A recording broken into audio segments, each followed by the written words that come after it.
নির্বাচন নতুন বছরই হওয়া উচিত এবং জানুয়ারি মাসে হওয়া উচিত। এই মুহূর্তে আসলে দুটো ভোটের বাস্তবতা নাই। একটা ভোট সুষ্ঠুভাবে করা যায় কিনা সেটা নিয়ে যথেষ্ট সন্দেহ আছে।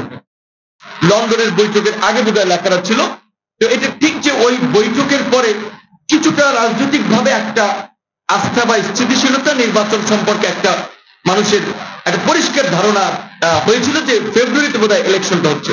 কারণ আমাদের পরিষ্কার দেখে মহাসচিব সাহেব আছেন বিএনপি বড় দলের, আমরা মনে করি যে জুলাই ঘোষণাপত্র এবং সনদের জন্যই তো নির্বাচনটা আমাদের ডিলে হচ্ছিল। এখন ঘোষণাপত্র শেষ হয়েছে, সনদ শেষ হয়েছে, নির্বাচন নতুন বছরই হওয়া উচিত এবং জানুয়ারি মাসে হওয়া উচিত। এই পরিবর্তনের পরে কি পেলাম? সেই ফ্যাসিবাদের চেয়েও নির্মম নিষ্ঠুর ভাবে আক্রান্ত হয়েছি ডক্টর ইউনূসের সরকারে। আমি আজকে বলছি যেখানে যে আমি সিনিয়র রাজনীতির সাক্ষী রেখে যেদিন জুলাই সনদ স্বাক্ষর হয়েছে সেদিনও মির্জা ফখরুল ইসলাম আলমগীর সাহেবের উপস্থিতির প্রধান উপদেষ্টাকে বলেছিলাম শেখ হাসিনার আমলেও এইভাবে আক্রান্ত হই নাই, আপনার সরকারের আমলে যেভাবে আক্রান্ত হয়েছে। এই মুহূর্তে আসলে দুটো ভোটের বাস্তবতা নাই। একটা ভোট সুষ্ঠুভাবে করা যায় কিনা সেটা নিয়ে যথেষ্ট সন্দেহ আছে। আজকে যে আমরা জাতীয় নির্বাচনের কথা বলছি, সেই জাতীয় নির্বাচনে যখন তফসিল ঘোষণা করবে সেই সময় চিত্রটা কি হবে আপনারা যদি একটু চিন্তা করেন।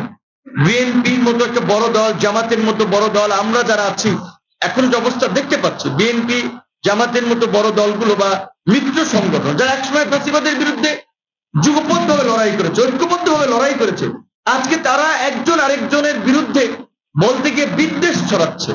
আমি শুধু বিদ্বেষ না, সেই পুরানো বলা ছিল আওয়ামী বয়ানের অনেক কথাবার্তা আমরা প্রতিষ্ঠিত করে দিচ্ছি আমাদের কথাবার্তার মাধ্যমে। তাহলে আমাদের মিত্রদের মধ্যে যদি এই ধরনের একটা বিভাজন এবং বিভেদ থাকে তাহলে নির্বাচন বানচাল করার জন্য ফ্যাসিবাদকে ফিরে আসার জন্য অন্যদের তো লাগবে না। তো সেই জায়গা থেকে নির্বাচনটা একটা নির্বাচন আমরা করতে পারি কিনা সুষ্ঠুভাবে সেটা আমরা ব্যক্তিগতভাবে সন্দিহান। কারণ ডক্টর মোহাম্মদ ইউনূস আমাদের সাথেও যে প্রতারণা করেছে তার জন্য অবশ্যই আমরা তার ওপেন সমালোচনা করি। কারণ আজকে তিনি তিনটা দলকে ইস্টাবলিশ করে যাচ্ছেন, এই ক্যাটাগরি করে দিয়ে যাচ্ছেন, আর আমরা বিসি ক্যাটাগরি হয়ে গেছি। মানে এখানে বিএনপি একাধিকবার রাষ্ট্র পরিচালনা করেছে, তাদের পরামর্শ সরকার নিতে পারে যে কোনো সময়, তাদের সাথে বসতে পারে, কিন্তু জামাত এনসিপি কে কোন ক্যাটাগরিতে তারা তিনটা দল হিসেবে ইস্টাবলিশ করে এই ক্যাটাগরি করে যাচ্ছে। এদিকে ডক্টর ইউনূস পারেন ওই জুলাই যেমন রিমান্ডে আমাদেরকে জুলাই ছিল, জুলাবে তো আমাদেরকে ইউনূস সাহেবদের গায়ে টাচ করবেন না। উপদেষ্টা পরিষদ নাহিদ যেটা বলেছে তারা সেই এক্সিট ঠিকই পাবেন, 111 পেয়েছিলেন না? তো সেই জায়গা থেকে আমরা এখনো সংকটের মধ্যে আছি। এই সংকট থেকে উত্তরণে আমাদের একটা নির্বাচনের দিকে যেতে হবে।